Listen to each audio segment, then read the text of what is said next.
warahmatullahi wabarakatuh. Halo anak-anak, selamat pagi. Apa kabarnya hari ini? Ibu harap kalian sehat selalu ya. Alhamdulillah, hari ini kita sudah memasuki tahun ajaran baru semester 1 kelas 5.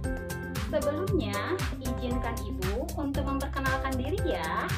Nama Ibu Wiwin Winarti, biasa dipanggil dengan Ibu Wiwin. Ibu adalah wali kelas kalian, wali kelas 5B.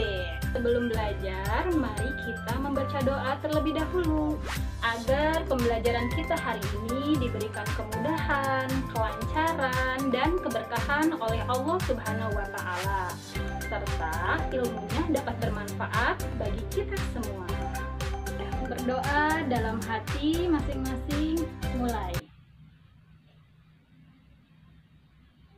Berdoa selesai. Hari ini kita akan belajar tema 1 tentang organ gerak hewan dan manusia. Subtema 1, organ gerak hewan, pembelajaran 1. Yuk, anak-anak ibu yang soleh dan solehah, kita belajar dengan penuh semangat. Tujuan pembelajarannya 1. Dengan membaca teks tentang organ gerak hewan dan manusia, siswa dapat menyebutkan alat gerak hewan dan manusia secara benar. 2. Dengan kegiatan membaca, siswa dapat menentukan ide pokok setiap paragraf dalam bacaan secara tepat. 3. Dengan menulis, siswa dapat mengembangkan ide pokok menjadi sebuah paragraf secara runtut. Dan yang keempat, dengan berdiskusi, siswa dapat menyebutkan pengertian, fungsi, dan cara menentukan ide pokok bacaan secara percaya diri. Anak-anak, coba kalian perhatikan kelinci yang sedang melompat ini. Hari Minggu adalah hari libur sekolah. Namun demikian, menurut Edo, hari Minggu bukanlah hari yang harus dilewatkan begitu saja. Sejumlah rencana telah dia persiapkan, mulai dari memenuhi ajakan Beni untuk berlatih berenang, menemani Lani membeli buku, hingga pergi ke kandang kelinci. Dari sejumlah rencana tersebut, Edo lebih memilih untuk pergi ke kandang kelinci. Nah, anak-anak, mengapa ya kelinci ini bisa bergerak atau melompat? Kita akan cari tahu bersama-sama ya. Ini ada percakapan Edo dan ayahnya. Kata Edo, "Pak, lucu ya kelinci-kelinci itu. Bulunya tebal dan gerak-geriknya lincah. Kenapa kelinci bisa meloncat dan berlari dengan lincah seperti itu ya?" Lalu ayahnya Edo menjawab, "Benar, kelinci dapat bergerak lincah karena didukung oleh organ-organ geraknya. Pada dasarnya, organ gerak kelinci serta hewan lainnya hampir sama dengan organ gerak manusia." Di sini Edo berkata, tanpa organ gerak, kita tidak bisa melakukan kegiatan apapun.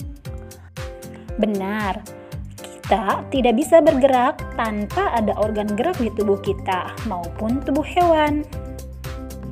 Nah, anak-anak, silahkan kalian perhatikan ya video ini. Mengapa manusia bisa bergerak, burung bisa terbang, dan kelinci bisa melompat atau bergerak? Nah, di dalam tubuh kita ada organ gerak. Nah, kita baca yuk teks tentang organ gerak manusia dan hewan. Organ gerak manusia dan hewan.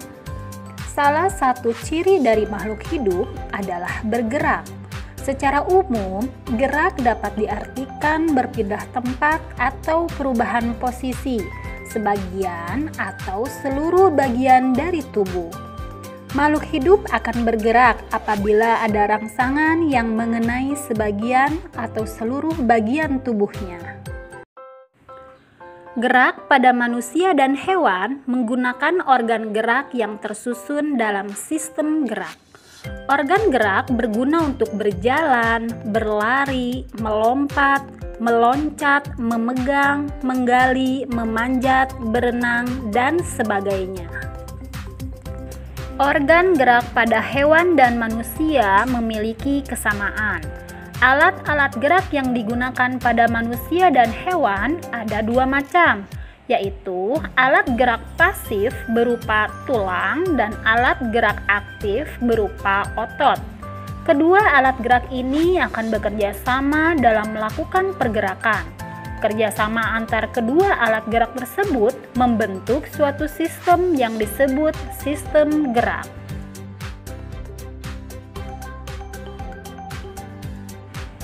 Tulang disebut alat gerak pasif karena tulang tidak dapat bergerak dengan sendirinya. Tanpa adanya alat gerak aktif yang memengaruhi tulang, maka tulang-tulang pada manusia dan hewan akan diam dan tidak dapat membentuk alat pergerakan yang sesungguhnya. Walaupun merupakan alat gerak pasif, akan tetapi tulang mempunyai peranan yang besar dalam sistem gerak manusia dan hewan. Otot disebut alat gerak aktif karena otot memiliki suatu senyawa kimia yang membuatnya dapat bergerak. Pada saat otot yang menempel pada tulang bergerak, otot tersebut akan membuat tulang bergerak. Anak-anak, tadi kita sudah membaca bersama-sama teks tentang organ gerak manusia dan hewan. Dalam teks tersebut ada 5 paragraf ya. Dalam setiap paragraf tersusun dari ide pokok ditambah kalimat pengembang. Apa sih ide pokok itu? Kemudian apa sih kalimat pengembang itu? Ide pokok adalah gagasan yang menjadi dasar sebuah paragraf. Ide pokok disajikan ke dalam bentuk kalimat utama. Kalimat utama yang memuat ide pokok ini bisa berada di awal paragraf, di tengah paragraf, atau di akhir paragraf. Contoh paragraf pertama.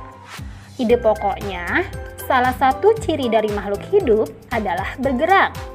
Dan kalimat pengembangnya, secara umum, gerak dapat diartikan berpindah tempat atau perubahan posisi sebagian atau seluruh bagian dari tubuh makhluk hidup. Sekarang kalian berlatih ya. Kalian temukan ide pokok dan kalimat pengembang dari paragraf 2 sampai dengan paragraf 5. Kalian dapat menulisnya langsung di buku tematik kalian masing-masing. Kalian bisa tuliskan di kolom ini ya. Setelah kalian menemukan ide pokok, kalian dapat mengembangkannya menjadi sebuah paragraf. Kalian dapat mencari informasi dari internet, dari buku, ataupun bertanya kepada orang tua kalian. Kalian bisa tuliskan di kolom ini ya. Jangan lupa tulis juga kesimpulannya ya di kolom ini. Anak-anak, silahkan kalian kerjakan tugasnya ya. Jangan sampai menumpuk. Jika sudah selesai, jangan lupa langsung kirimkan ke WhatsApp Ibu. Anak-anak, pembelajaran tema hari ini sudah selesai. Mari kita mengucapkan hamdalah bersama-sama. Alhamdulillahirabbil alamin. Semoga pembelajaran hari ini dapat bermanfaat bagi kita semua. Dan Ibu tutup, wabillahi taufiq wal hidayah. Wassalamualaikum warahmatullahi wabarakatuh. Sampai berjumpa lagi.